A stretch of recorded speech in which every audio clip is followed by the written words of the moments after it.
Avec le prélèvement à la source, c'est que les gouvernements successifs vendent du rêve.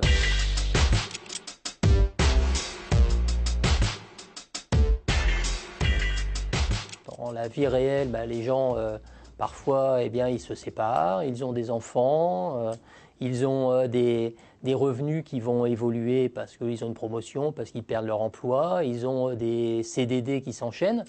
Le système ne pourra pas s'adapter à ces changements. À partir de janvier 2019, on aura plusieurs interlocuteurs, c'est-à-dire qu'on va avoir les services comptables de son entreprise qui vont être partie prenante, et puis les services des impôts, avec le risque que chacun se renvoie la balle.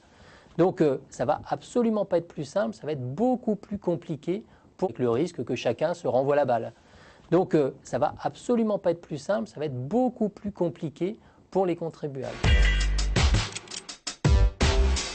Prenons l'exemple d'un salarié, il a 3 mois d'activité avec un bon salaire, avec un salaire de 2 000 euros. Évidemment, dans le système actuel, il est non imposable. Avec 6 000 euros sur une année, on ne va pas imposer quelqu'un. Il aura un prélèvement à la source sur ces 2 000 euros de revenus qui ne lui seront restitués qu'à l'automne 2020, après qu'il ait fait sa déclaration de revenus 2019 l'année suivante. Il va avancer 500 euros qu'il n'aurait jamais dû payer et qui va lui être restitué seulement 1 an et demi plus tard. On nous dit, mais c'est pas grave, si vous avez une augmentation de revenus, vous pouvez modifier votre taux par exemple. D'accord ? En février, j'ai une augmentation de revenus. J'augmente mon taux.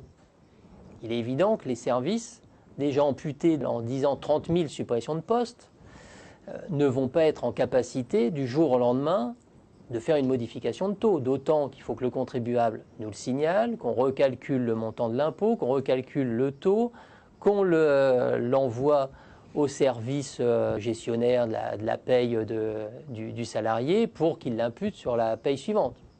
On nous dit en 3 mois, je pense que ça sera plutôt au mieux 6 mois, si tout va bien. Donc en février, j'ai une augmentation de revenus. Mon taux d'imposition va changer au mois d'août. Et donc pendant toute cette période, j'ai un mauvais taux d'imposition. Si au mois de juin, je perds mon emploi, je vais resignaler que j'ai perdu mon emploi, mais c'est seulement, pareil, 6 mois après, que ça va s'appliquer.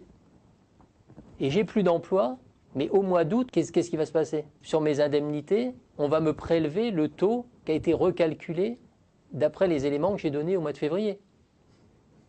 Donc ils sont complètement faux. On est un petit peu comme dans un hôpital aujourd'hui, aux finances publiques, on n'a plus un lit disponible, je dirais. C'est-à-dire que les agents sont complètement surbookés, et les accueils sont bondés. Est-ce que vous pensez qu'on est prêt à répondre aux contribuables? Pourquoi pas s'appuyer sur la mensualisation, la moderniser, la rendre aussi plus contemporaine des changements de situation des citoyens?